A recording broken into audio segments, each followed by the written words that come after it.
Russia, the main ally of the Syrian dictator Bashar al-Assad, not only sends troops and planes to the Middle East country where at least 500,000 have been murdered in the civil war that started in 2011. The Kremlin has also enthusiastically exported vile anti-Ukrainian propaganda to Syria. Pro-government Syrian Facebook groups often publish texts or pictures blaming Ukraine for supporting jihadist groups. Anyone can find cartoons with two figures hugging, one of whom impersonates Ukraine and the other, ISIS or Al-Qaeda. Or people can read articles about rebel training camps somewhere near Lviv or Kharkiv, with combatants aimed at overthrowing Assad. These propaganda products are usually poorly made and contain many unsubstantiated or even conflicting facts. But they are, nonetheless, working. We will join Russian troops in Ukraine as soon as our war will be over.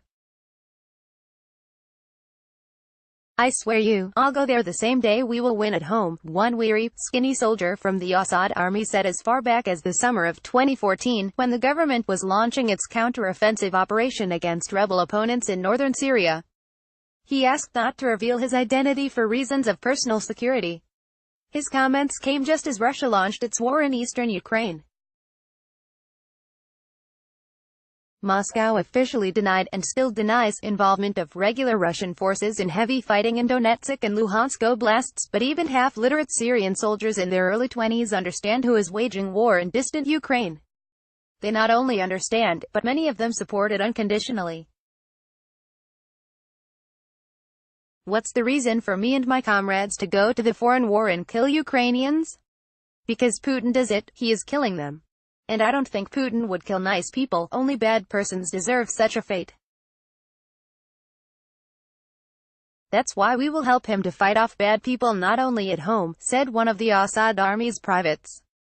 Even before Russian planes and their crews arrived in the port city of Latakia in 2015 and Russia joined the Assad forces in long and bloody war against the rebels, Putin was glorified by state propaganda as one of the closest allies in the Israeli and US-backed rebellion aimed to overthrow the legal president, as state media called it.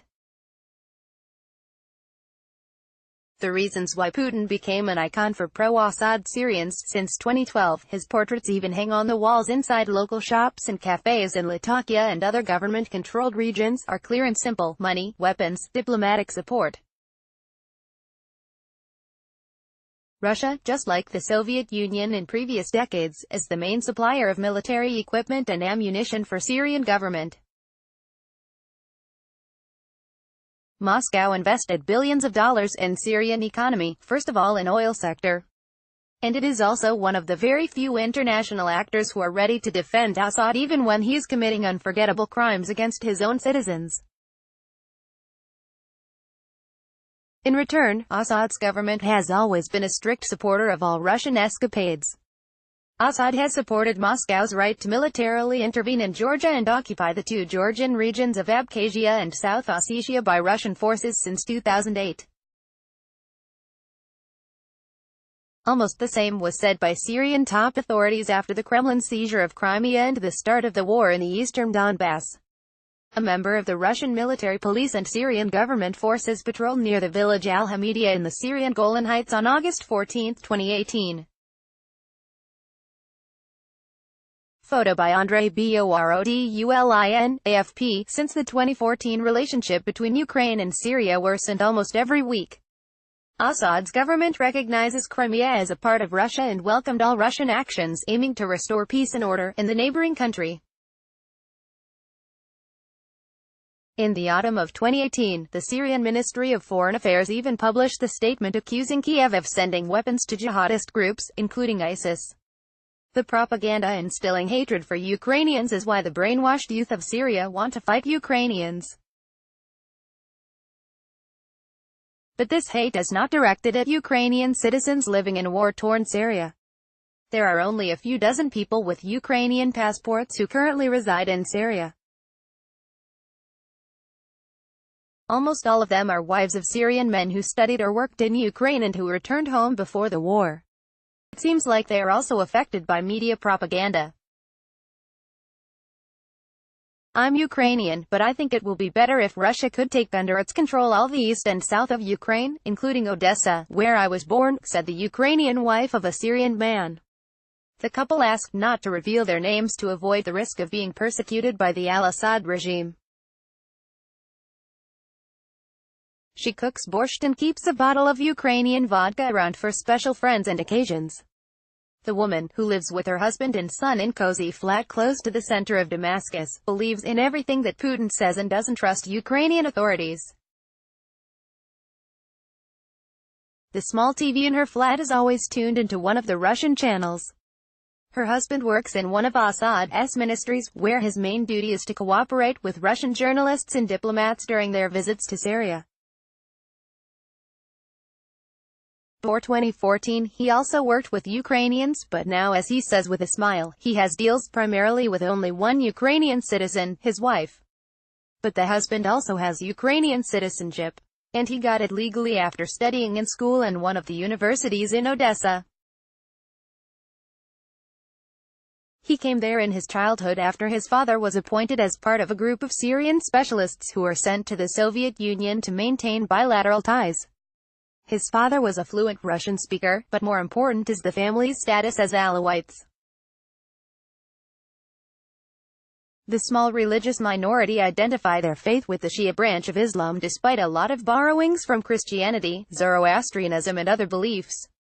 Because of this mix for centuries, Alawites were treated like apostates by their Muslim neighbors.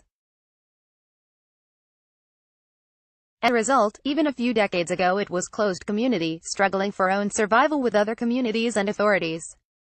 Followers made up only from 10% to no more than 20% of the Syrian population, which at one time numbered 18 million people. But everything changed when Hafez Assad, father of the current president, concentrated all power in his hands after a military coup in 1970. Assad, an Alawite, quickly put his co-religionists almost on every leading position in his government and state-controlled industries. The young Alawi generation got the opportunity to study abroad, first of all, in Soviet universities and military schools. One of the Alawites propelled by the coup from the poverty to well-paid and respected work was the husband of the Ukrainian woman from Odessa.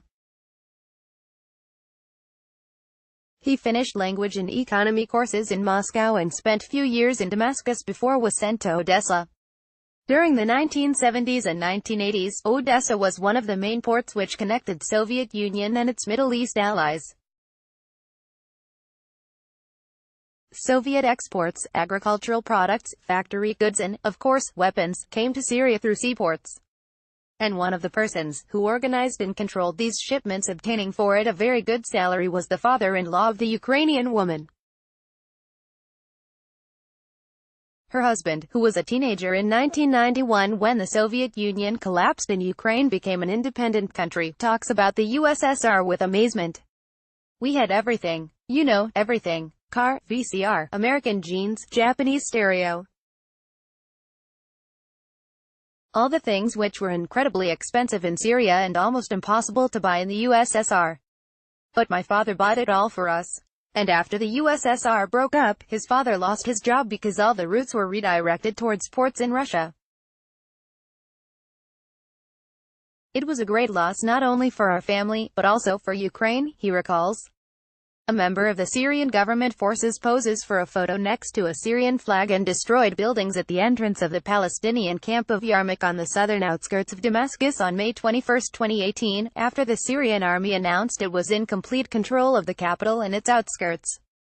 For the first time since 2012, following the ousting of the Islamic State group from a last pocket of resistance, AFP, he and his brother, who also spent his childhood and youth in Ukraine, believes that Putin is aiming to rebuild the Soviet Union, the country where they were rich and happy. In Mukhtar's view, the Soviet Union is much better than independent Ukraine.